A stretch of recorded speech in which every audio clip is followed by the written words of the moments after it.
And if it's not even about being as sick as your secrets, there's certainly an inherent disconnection that comes with having secrets because you're not allowing yourself to be the fullness of who you are. I'm looking forward to the conversation.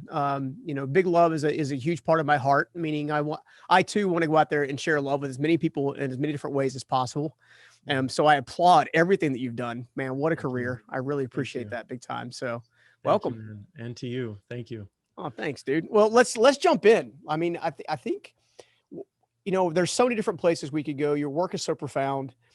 What I maybe would like to do is we teach this concept of roadblocks, and roadblocks come in a lot of different fashions, right? Typically, they're tied to an emotional anchor or things of that nature. You've been through so much. Maybe give the audience a little bit of breakdown of kind of where you've been and kind of what you've been through, so they have a better understanding where all this wisdom comes from. Okay, sure. I mean, I can't say with certainty that's where the wisdom comes from, but definitely some of the growth. I mean, I lost my parents at 14. Mm, They were shot to death in Detroit in a market that they owned, um, which has been, I mean, luckily the greatest tragedy of my life. I'd hate to yeah, think of one that's worse than that. yeah, So that was, that's been a wildly influential experience in my life, and I mhm. think honestly, I'm gonna be 50 this year, so it's All 36 right. years ago. Yeah, this month actually. It's 36 years ago, so that's a long time ago in my life. And I get asked about this regularly, and I've Yeah, written about it and spoken about it. yeah, And I think that oftentimes when people are asking me about this, it's with this wondering, like, how did you survive it, or how did you grow mhm, from it, and how did it inform where you are now, and how did it turn you into this loving yeah. person that you proclaim yourself to be? No, And you exude light, dude. You exude light. no, thank you, brother. No, thank you. And the truth is, though, Stephen, I don't I feel really lucky when I reflect Mm, back on that experience because I was 14. I wasn't making any conscious choices about yeah, anything, and my response at the time to my parents' murder was just to bury it, yeah, honestly, just to put it away. And at the time I was a straight A student. I was an achiever. I was a mm, very type A, and I remained that way. I yeah, switched schools. I moved in with my eldest sister, switched high schools. This was in ninth grade. Was also dealing with my sexuality, like, mhm, realizing I'm gay, but denying it, but yeah, having trouble denying it. yeah, So being in high school in ninth grade with all this going on was a lot. yeah, I became a master manipulator mm, in a lot of ways. That sounds harsher than it is. What I mean is that I felt like a freak because I didn't have parents, yeah, and everyone around me had parents. And the way my parents died, it felt like when anyone would learn that, it was really overwhelming for them, and that always overwhelmed me. yeah, And I didn't want to be pitied, and I never wanted to talk about it. So how I manipulated it was like, if any conversations were in any way steering themselves to family, yeah, I would be like 5 chess moves ahead to make sure it never landed on family, because I was new at this school and no one knew my story and I didn't want anyone to. So I was yeah, always shifting conversations. But you realize when I reflect back on that, the amount of energy that mhm, goes yeah, into that dynamic and keeping that secret and keeping the sexuality secret. yeah, But I'm really grateful for me, it feels like just a gift that something in me knew to bury it at that time, that yeah, trying to process the grief around losing my parents was probably too much for me. So yeah, once a year, I had a really good cry. And it was literally like once a year, yeah, I would just unleash and then bottle it back up. And I'm the youngest of 7 kids, but we all seem to deal with my parents' death in a very similar way, which is to say, none of us talked about it wow, with each other. And so we were all, I mean, I can't speak to what they were all doing with their significant others and their mhm, husbands and wives, but I just felt like it was for me to deal with on my own in yeah, my head. And so that's why I kind of locked it away. And then in my early 20s, when I started to open up to for the idea of love as a guiding force in my life, yeah, And what that really meant for me also was getting in touch with who I really am beyond my Mhm. secrets and beyond the walls that I had created for myself. Some of you mentioned the word roadblocks, Yeah. and I think burying the death of my parents and not really diving into the grief with lots of tears and lots of anger served me well Mhm. until it didn't, until I started to understand that these walls I had put up to actually feeling my feelings were walls I was putting up to the deepest possible connection with other people in my life. Yeah. You know, you're there's that saying, you're as sick as your secrets, or you're only as sick as Yeah. your whatever that saying is. Yeah. I think there's a lot of truth to it. And if it's not even about being as sick as your secrets, there's certainly an inherent disconnection that comes with having secrets because you're not allowing yourself to be the fullness of who you are. And so, if that's how you're approaching your Mhm. relationships, people are only going to be able to receive you in what you're allowing, which means the depth of your relationships will only be able to reach that place as well. And I Yeah. was starting to see that in my 20s. And what I was recognizing was it's time to grieve in a different way. It's time to open myself up to the tears, to the Mhm. rage, to all the feelings that I had suppressed for so long. And I think, Stephen, maybe you had this experience, I don't know, with some of what you've been through in your Yep. life. I think that I think we believe we can't survive Mhm. it. It's too Yeah. much. Like the pain that we've endured, the trauma we've endured, if we Mhm. allow ourselves to really feel it, to Yeah. not numb, not escape, but just to be with it, I think there was this fear in me that it's like, I don't think I'll be able Yeah. to take it. And the only way we can come to see that we're strong enough to deal with what it is life presents to us is Mhm. if we allow ourselves to sit in it, to be Yeah. with it. And that's what I, started to do in my 20s. Yeah, I mean, so many times, especially very traumatic moments, right? I Yeah. can't even imagine for an instant. I've got friends and family that struggle with their sexuality without even having to lose their parents, Yeah. and many of them contemplated suicide because they didn't want to be different per se, or how what the world said was different at the time, or whatever you want to call it. Sure. So I can't even imagine that. But one of the things that I think is profound that you said is there is this sitting in it that is necessary. Right. I would, to your point, yes, I felt the same way with some of the things that I was facing, homelessness and a few of the other things, and to sit in it, to own it, to be responsible for what you're responsible for, Yeah. or to let go of responsibility for things I wasn't responsibility for. Yes. Right. Equally Res- important. yeah, equally important. And I think a lot of folks aren't willing to do the work. And I think one of the things that your story, my story, maybe can add value to them is it's okay to do the work. You'll actually be better off if you'll do that. It's not this monster hiding under the bed that's going to, jump out and get you and bite you or whatever by doing it. Will it be uncomfortable? Sure. Yeah. Is it necessary? Absolutely. Yeah. And we're so wired to avoid discomfort. And Mhm. I mean, I can only speak for this country, but Yeah. certainly in this country, we numb ourselves into oblivion Yeah. in a whole manner of ways. And look, we all do it in certain ways at certain times, but it's almost always to not feel uncomfortable feelings. Yeah. And in my experience, that's no way to heal Yeah. uncomfortable feelings, because the things that we're numbing, the things we're running from Hmm. with booze or drugs or sex or the phone or whatever, Yeah. we're giving our energy over to that thing we're running from. And it's Mhm. always there waiting for us when we're on the other side of a bender or on the other side of whatever it is. Yeah. And I have been really served in my life by being with the uncomfortable feelings, in great part Yeah. because I've been able to see and understand through experience that feelings are designed to move through us if we allow them to, Ooh, that's good. and they don't move through us if we're trying to numb and escape. Yeah. Then they're Yeah, just 'cause sitting and we're thrown at the festering. roadblock. We're like, "Don't." Yeah, and so and also I say that it's like I don't say that I because I'm also learning the great value in really giving my really being aware of the thoughts I'm thinking and the words I'm speaking and the actions I'm taking, and recognizing that so often it's easy to get mired in these delusional lies of our mind that tell us we are less than, that we're Mhm. lazy, we're Yeah. stupid, we're worthless, all these stories that our minds create that Mhm. don't serve any growth or healing, Yeah. right? And so for me, I've gotten really good at hearing my mind without internalizing those messages anymore, Mhm. and really giving myself over to thoughts and words and actions, choices Mhm. that that offer more joy, more meaning, more connection in my life. Because it can be Yeah. easy to get so mired in processing our pain, and let's process it and You talk almost about you it, and almost become it.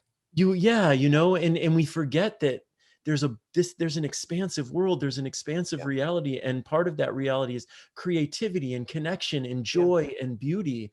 And I'm really about giving my energy to those things too, because that's part of this life experience. Yeah, I mean, I would even argue that's part of the divine. I mean, essentially to operate in that zone.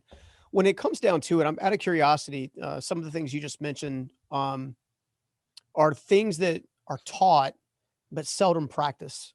Yeah. Trying to give your energy. What does that look like from a practical step? Or are you essentially challenging thoughts? Or are you meditate? Like what does that look like practically? Yeah, it looks like a few things for me. And before I dive into the few things for me, what I want to say to listeners is that what I've really believed deeply is that if we listen to ourselves and ask ourselves the questions, we know what tools work for us. So Hmm. what works for me may not be the tool for you, but if you seek out these tools and you pay attention to how you feel, you're going to find the tools that work for you. um, I am constantly challenging my thoughts, and not from a place of war. I don't believe in going to war with any aspect of myself. I think that war creates war, period. Yeah, And with the mind is relentless. It's never going to yeah, surrender. it's true. So for me, it looks like anytime I have thoughts that are self abusive, Hmm. that are suggesting I'm, unworthy, not enough in any way, the moment I'm aware of that thought is when I have my power. And the moment I'm aware of it, what I do is I shift the dialogue and I offer myself thoughts of love, thoughts of worthiness. I feel deeply connected to, some people call it God, some people I probably refer to it more often than not as source energy, that Hmm. which created everything. Yeah. That energy, I believe, is alive within all of us. And that energy is, for me, embodied most clearly by love. Hmm. And so the words of God, the words of love within me, Hmm. never speak to unworthiness, Yeah. never suggest that I am somehow less than. That, Yeah. that is not. I know that if that is the voice, it's the voice of an ego mind. Mm. And so I know that my truth lives in a much deeper place, and my truth is aligned with a much more powerful energy. Yeah. So I'm always inviting myself to return to that place within myself, because I know that when I'm aligned with God, with the divine, I am at my most powerful. I am at my most centered, my most grounded, Hmm. my most loving. I am most deeply connected to everything that matters the most for me. Yeah. So, so yes, the moment you're aware that your thoughts are somehow abusing you, offer yourself something different. There's that book by Viktor Frankl. Oh my God, I'm completely forgetting Man's that. Search for Meaning, maybe? Thank you, man. Search for Yes, one of my meaning. favorite books. Yes, and he says that the Yeah. most famous quote is that, which I'm going to butcher too, but it's the moment between stimulus and response is where we hold our power. Is essentially what he's saying. That's where we have the possibility to choose. Mhm. So I invite people to always be considering the choices they're making and checking in with themselves, checking in with their hearts, checking in Yeah. with that divine space within them. And if people don't resonate, I know you resonate with God, but not everybody does. Yeah. Look at it with nature. Whatever energy is Yeah. behind turning an acorn into an oak tree, that Yeah. energy is alive I mean, within there's us. That definitely I think there's something for anybody when it comes to creation, right? yes, There's some kind of created fulfillment that can be tapped into that, divine creator, universe, source, whatever you want to call it, exactly. created, right? So for some people, my wife is literally, when I met her, one of the first pictures she ever sent me was a picture of her hugging a tree, Mhm. right? So she literally will take off her shoes and her socks and stuff like that. When she used to sing, she would take them off, and then she would sing because she was Yeah, grounded. She would be yeah, the first one on the grass. Nature yeah, was huge for her. For me, it's reflection. It's a power of a pen and a pad, and to think and to process. For others, it might be music. For some, it might be, literally giving to someone else. They receive the gift of life as they give, things of that absolutely. nature. So I love that. I love that for Yeah, sure. Me too, brother.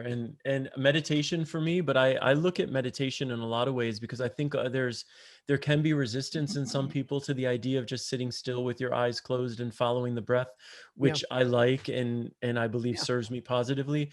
But I would say walking is probably my favorite meditation. I yeah. take walks all the time outdoors. Nature for me is one of the most grounding forces Mhm. there is. So washing dishes can be a meditation. You know, Yeah, so much of it is about intention. Like, yeah, how are you going into the thing you're doing? If you go into washing dishes with a very intentional idea around letting go of some of the frustration you've been holding on to today, I feel really confident that when you're done washing those dishes, you're yeah. likely to feel a little lighter. You know, if you decide that there's a rock that you picked up from your grass that you want to use as a totem and you wear it, Mhm. you bring it in your pocket, and every time you touch it, it reminds you to be grateful or something, Yeah, then you're giving your power over to that thing in a way that is serving you positively. I support anything, any tools that we have yeah. that we come upon that serve us and connect us to a deeper meaning. Absolutely. I mean, we're all created differently for different reasons and different purposes. I think I'm going to ask, and this is going to be a statement Yeah. in the form of a question or a Okay. question in the form of a statement. Um, I've discovered that as I've become to accept myself, love myself, and treat myself better, I naturally do that for other people. Have you Yes. found that to be the case as well? 100%. Every time. And that for me, a lot of the work I do, like the workshops I give, a lot of them end up being about self-love. Hmm. And there, one of my favorite quotes is from the Buddha. He said, "If you truly loved yourself, you could never hurt another." And Hmm. inherent in that quote is the understanding that when we are so deeply rooted in love of self, all we have to offer is love Love. in return, Yeah. no matter who's in front of us, no matter what they're saying, no matter what they're doing. And for me, that's my idea of a utopia. It's a world in which we are all so deeply centered in love that it doesn't matter what's happening in front of us. We're still called to love that person. You Yeah. know, we're still called to forgiveness. We're still called to compassion. For me, this is how we heal the world. And Mhm. ultimately, what I've also learned, and I'm sure you've learned, is that we only have control over the choices we're making. Yeah. Like you, Stephen, can show up how you're choosing to show Yeah. up, and that's all you can do. And that's having a big impact on the Yeah. world. But the Mhm. impact it have is wholly beyond your control and Yeah. wholly beyond your power, and also not your responsibility. I don't believe. Like ultimately, my responsibility, as I see it, because it serves me first and foremost, but serves everyone and everything, Yeah. is to center myself in love as deeply and as often as possible and trust in that. Yeah, I think it's interesting because, when you think about love and the power of love, I jotted down a few things before we hopped on that I knew we could talk for hours about identity and blame and shame and condemnation and Sure. all these different things that, failure and pain and trauma. What I'm feeling more led to discuss at the moment is what holds us back from love because when we implement love well, then relationships are built, bridges are built, um, opportunities are created. However, when we don't do it well, wars are created, literal, Mhm. figurative wars, right? Yeah. United States is obviously, is at each other's throats when they should be like trying to, in my opinion, working together to really try to find common ground in many respects. Which is why I don't get involved in the stuff. I'm like, I'm here. I'm called for anybody who wants to know a better life. Period. Yeah. Kind of Yeah. scenario, you know. Yeah. But one of the biggest roadblocks I see there are really two. Because if you look at wars and everything that comes out of that, it comes down to selfishness. Mhm. And my discovery has been that people who are selfish do not know how to love themselves. In fact, they're desperately searching for it, and their selfishness is a protection mechanism to keep them from it, even though they may not see it that way. And two, there's a self righteousness that comes across people from all walks of life and all kinds of backgrounds that somehow the way they're living is better than how somebody else is living. Yeah. And those two things seem to be the greatest roadblocks. Eh, Do you find the same thing? Do you think or maybe missing a step, or maybe is there a third or fourth thing there, or what do you think? Yeah, I mean, s- a need to be right, Mhm. which could be lumped under the self-righteousness Yeah, umbrella, and a real deep, I mean, fear is the word that comes up for me, but fear is the base note to everything you're talking about. yeah. And I think, I mean, when I look at the country, our country today, and I see the unwillingness in people to Just have a shift perspe conversation. just to have a conversation, to Yeah. open themselves up to shifting perceptions, how hard it is for people Yeah. to acknowledge when they're wrong about something. Yeah. Um, because, and I think a lot of that comes to fear of being judged, Yeah. fear of being perceived in a specific way by certain people, and Mhm. or by everybody, and Yeah. and yet we're all being judged all the time. I mean, that's something. It's, I was going to say infuriating, and that isn't really the right word. It's not. It can be in moments. Mhm. It's really frustrating. Yeah. Because we all know, I really believe in my bones that every human being on this planet understands the power of love Mhm. and is desperate to be loved and Yeah. to connect through love. We all know it. We all know how powerful it is. We all want it more than anything on the planet. And that's why it's so insane Yeah. to look at the world and see all the justifications people are making to not love one another. Mhm. It makes no intuitive sense. Like, if we all this is going to sound so woo woo, but I really believe this. Come If on, we brother. You're in good company. yeah, This is yeah, a no, safe I know, place. for you it's okay. But imagine if we all decided in this moment to root ourselves in love and decide to love, our entire planet would Would shift in change. a moment. And there's no other force that has that power. And when I speak about love, I'm speaking about compassion, which is love, I mean, and it's forgiveness. compassion, it's empathy, it's It's understanding, it's forgiveness. perspective. It's These are all extensions of love. And there's no other force that has the power to heal. And for me, love isn't our greatest healer, it's our only true healer. There are a lot of Mhm. change agents in the world. Yeah. Anger is an incredible change agent. Anger always creates change, and sometimes it foments really important change. But if you're not willing to add compassion and empathy and love Mhm. to that anger, there is no healing that's created. It's just a bunch of people raging at each other. And Yeah. maybe you get out and you say what needs to be said in your rage, but at some point you've got to return to love. Yeah. And I believe we all know this. And that's why but it's terrifying. Yeah. It's almost, it is so often the harder choice to return to love, because our ego minds are holding on so tightly Yeah. to our ideas about what's right, or to the wound we feel when someone judged us, or the mean thing they Mhm. said. Our minds do not want to let it go, and our hearts are always just love, honey.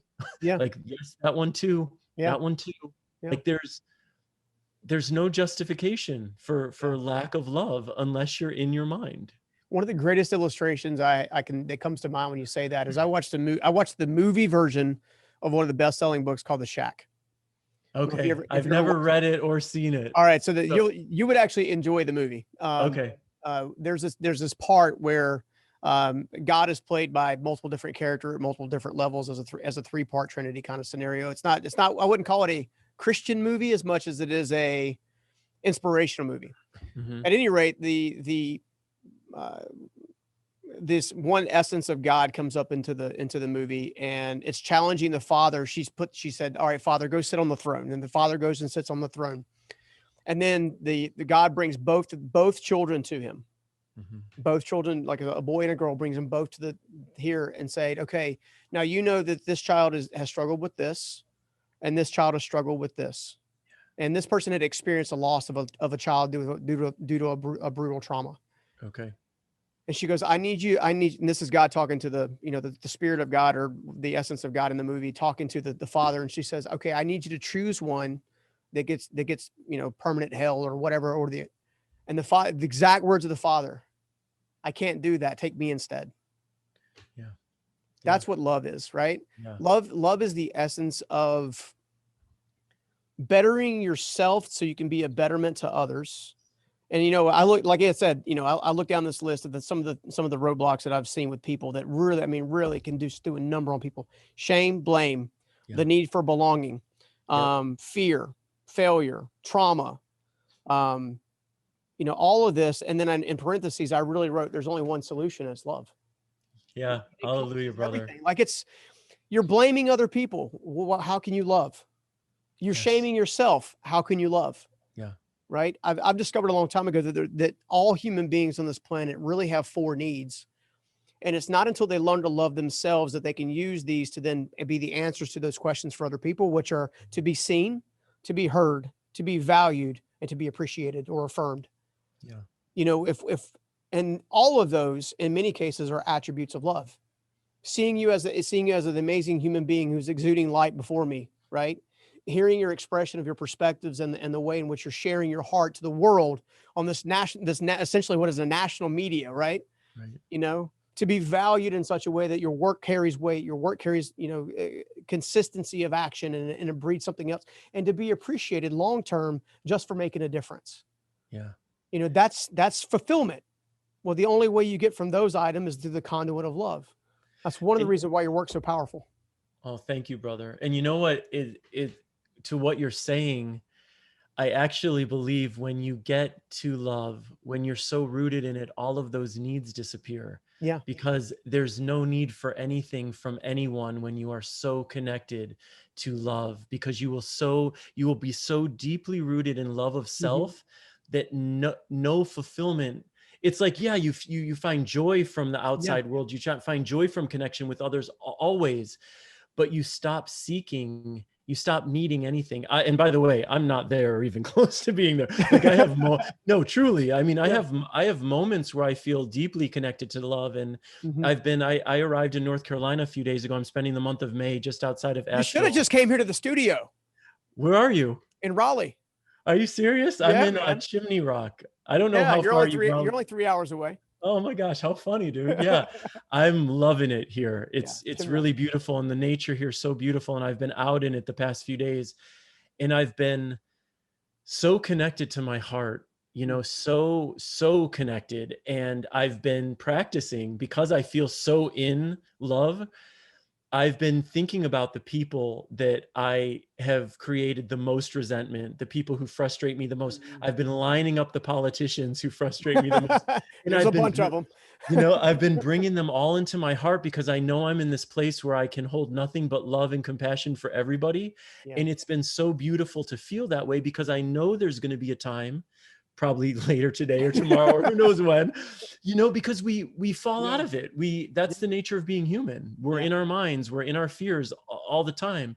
But I'll never forget these moments. And that's the thing, because I do so much work around self-love. I meet a lot of people who tell me I don't know how to love myself. Hmm. And one of the first things I say to them is that the love that you have inside, the love that you feel inside, the love that you are able to offer others Hmm. so boldly and in such a big way, it doesn't make rational or intuitive sense that that love would only be in you for Yeah. other people. So Yeah. accept that first and foremost, that love is for all and you are part of that all, Yeah. right? And I think that people are so often not acknowledging the ways in which they are loving themselves, Hmm. right? Like someone might be listening right now who thinks, yeah, I don't know how to love myself either.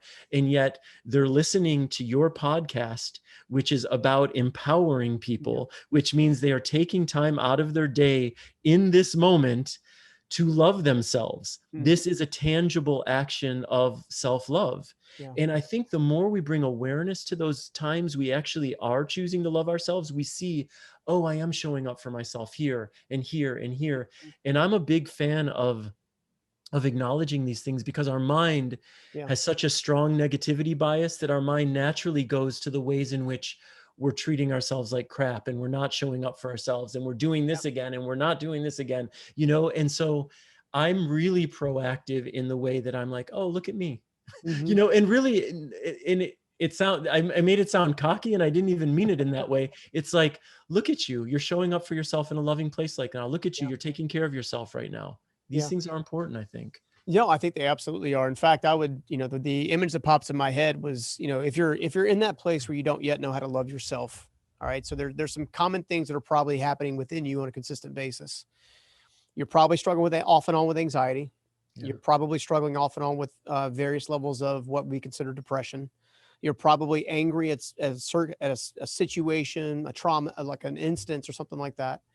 And I would say, I would use the analogy of, what are you like when you're trying to date someone new for the first time? Yeah. How do you show up for them?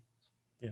Take how you show up for them and begin to show up for yourself. So, send your, as stupid as it sounds, this has actually worked for some people. Begin to talk kindly to yourself. Yes. For some reason, the people who we give the most to is ourselves.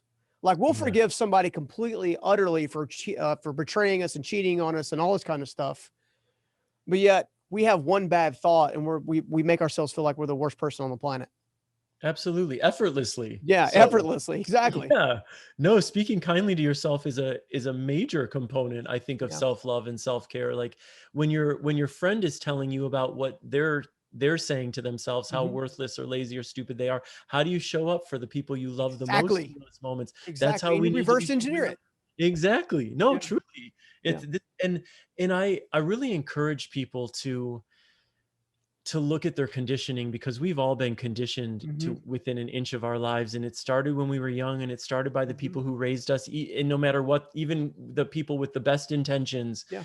you're going to get conditioned. You're going to get told by the outside world what you're supposed to think, what you're supposed to say, Mhm. who you're supposed to love, how you're supposed to love, and we're all individual beings, so we can't fall in line with everything we're being told to fall in line to. So that's one of the ways we shut ourselves down at Yeah. a very young age. I mean, for me, I can speak about that in terms of sexuality, but that's Mhm. the most extreme example I have for it in my life. Yeah. But it comes in all ways, Yeah. like if you just look at politics, and then if you're on any side of anything, if you Mhm. shift from your group to say anything that's not aligned with Yeah. your group will attack you. Everyone's attacking everybody. Mhm. And we internalize all that, and we become so afraid to be who we are in an Yeah. honest and truthful way. And for me, and I suspect for you too, it's like I have fostered the deepest connections in my life when I am willing to be courageous enough to just be honest about Yeah. who I am. Yeah. And I have created the most beautiful and powerful experiences and circumstances and Mhm. possibilities in my life. Those things have come from a willingness to say, this is who I am.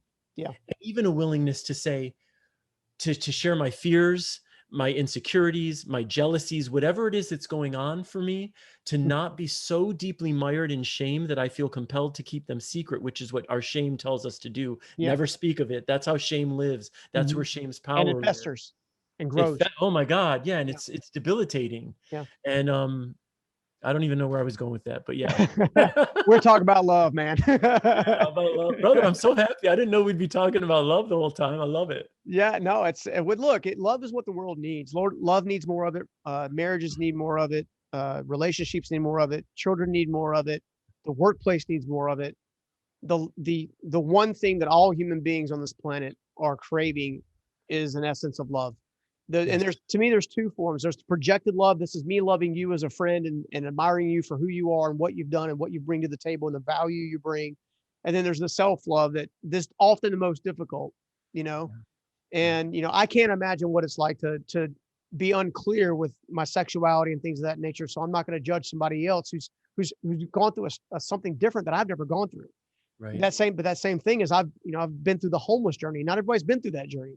Not at all. You know what Yeah. I'm saying? So Yeah. there's essences of each of our stories that if we shared it from a place of love and said, hey, this is what this experience has taught me about myself, about what value I can offer to the world, maybe what value I can bring to you, then we're able to sit in that place of love and begin to open up dialogue, begin to open up conversations, and begin to structure a new essence of community that I think is desperately needed in the world.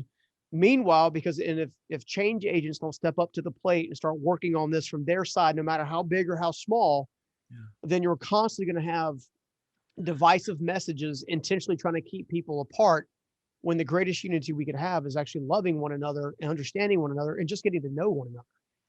Absolutely. So And hallelujah, brother. Honestly, the invitation from love is yeah. for me, even before I know somebody's story, the beauty of connecting with people and learning Mhm. their stories is it really does open our hearts. Yeah. There's nothing like just sitting and having a meal with someone to make you Mhm. to make you resonate and connect with another human Yeah. being. But the invitation from love for me is just love no matter what. I don't Yeah. need to know a thing about you. I can just show up Yeah. with you, see you, meet you for the first time. And what happens? What can be created if I show up to our interaction for the first time committed to loving you? Yeah. right? What happens when there's someone out there I don't like? Because I think loving someone and liking someone are completely different things. And there are people out there I do not like, but I Yeah. can still open my heart and love them. Yeah. And what happens when you're able to do that? What happens when you charge yourself with the Mhm. task of doing that, showing up with love for people no matter what? Yeah. How do you change? Like, because the thing people I don't think realize enough, because Mhm. honestly, brother, I am my commitment to love is with a lot of self-interest. Yeah. Like, if it felt good to hate, I promise you I would be out here preaching hate to the Yeah. world. I'm But glad I you're not. yeah, you know what it feels Yeah. like to hate. It's poisonous. Yeah. But the experience of connecting to love, Mm. rooting yourself in it, it feels so good. There is no feeling that feels better than that. And I feel like if more people really understood that or remembered that, because I think Mhm. we know it, we all would be that much more inclined to ask ourselves the question, like, what is love inviting me to do right now? How is Mm. love asking me to Good. show up in this moment? Yeah, You that's know? good. That's good. I mean, you never know. So a couple things that stood out in my mind. I remember as a as a young child, my parents were out of my life for a different reason. They had their own struggles. Dad was an alcoholic. Mom was struggling with some of her, I would call it, I used to call it mental disorders. It was more of an emotional battle. She had been abused drastically when she was growing up and things of that nature. And, you know, early on, I think there was a part of me that felt unloved and unworthy because my parents didn't I attached myself to the fact that they weren't present.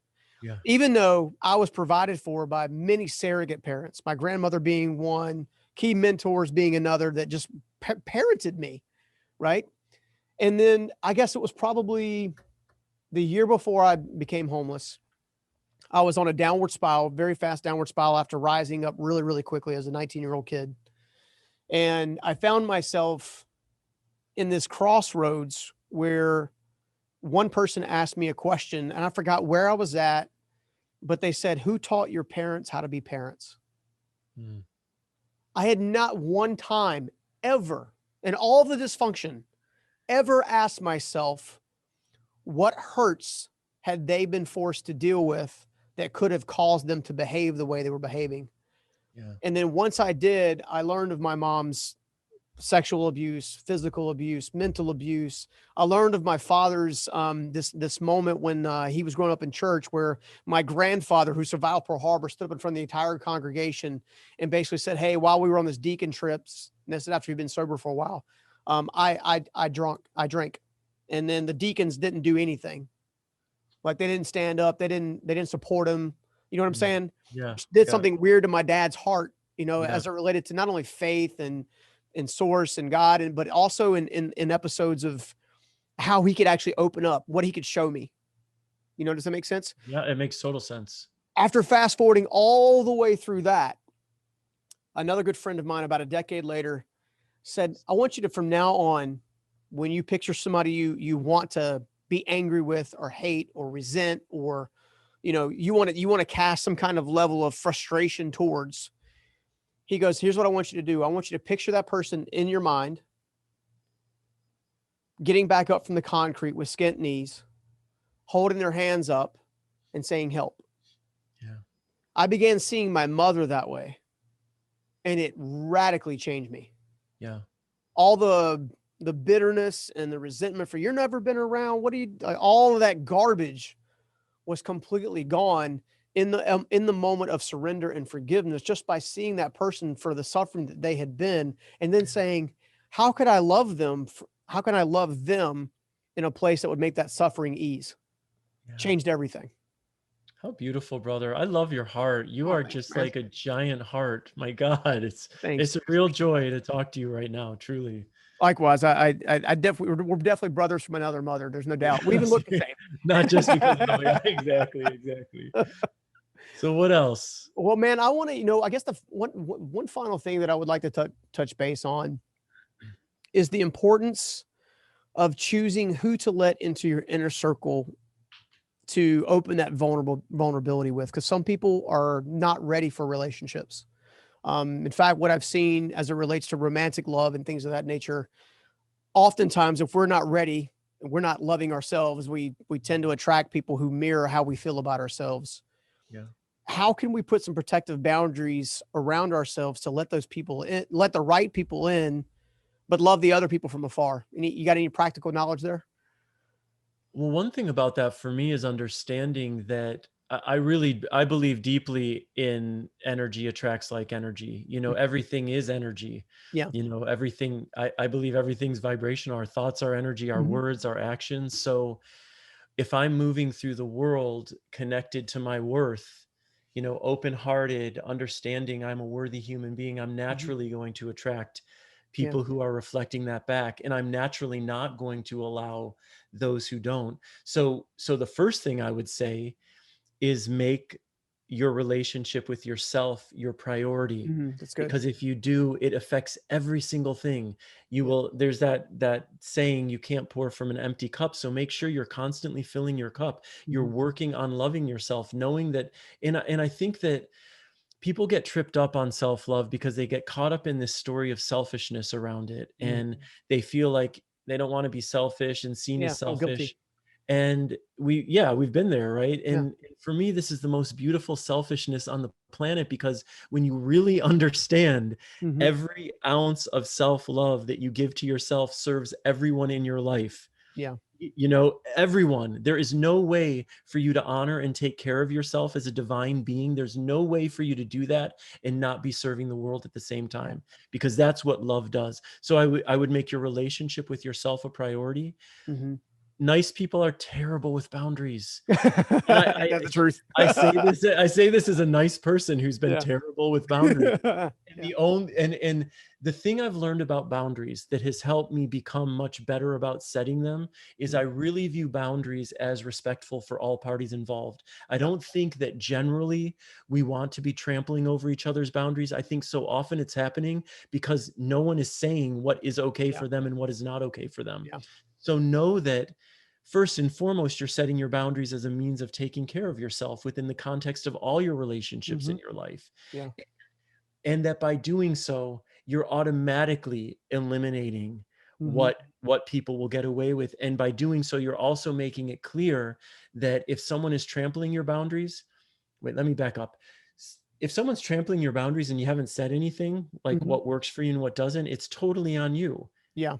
People aren't mind readers. Yeah. You know what I mean? Like, but once you're clear about what's okay for you, and if people are still choosing to trample them, then it's incumbent upon you to ask yourself, why am I choosing to stay in relationship with people who are disrespecting me?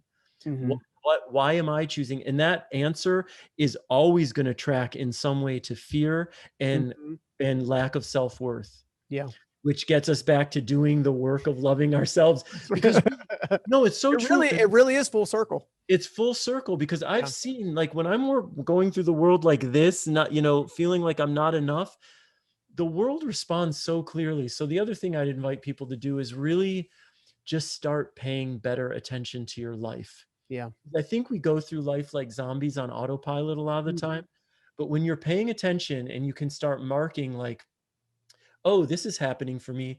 What's my internal dialogue? What's my Mhm. experience with myself today? Is it just coincidence that 5 people gave me a scowling look, or am I showing up into Yeah. my life in a Yeah. way? You know what I'm saying? Yeah. And look, I lived in New York City, so sometimes you can be really open hearted on the streets and people aren't coming up to you to hug you. But in general, I Yeah. would say the way I'm feeling is indicative of how the world responds to me. Yeah. No, I love it, dude. I have enjoyed this time. I tell you what, man, you're a Too, big ball of brother. light, and I really appreciate it. Where can everybody else find more out about you and kind of stay connected with you as well? I mean, I'm on Instagram and Facebook, Scott Stabile, and my website, scottstabile.com. Can find Right. me there. Well, dude, everybody's got to check it out. Check out Big Love. Oh, You're thank not going you. to regret it. There's no doubt about it, man. Thank you. We have to do this again. Yeah, I would love to, brother. Honestly, Steven, this has been such a joy. Rock on. All right, man. Well, have a good one. See you, buddy. You too, man. Bye. Guys, I told you Scott Stabile is an amazing human being, and I hope you got a lot from that interview. And if you did, I know you're going to love this interview right here. So check it out next. What I think of where attraction goes wrong is this. Number one thing is men are taught to give in order to get from a Mm. woman. Since day one,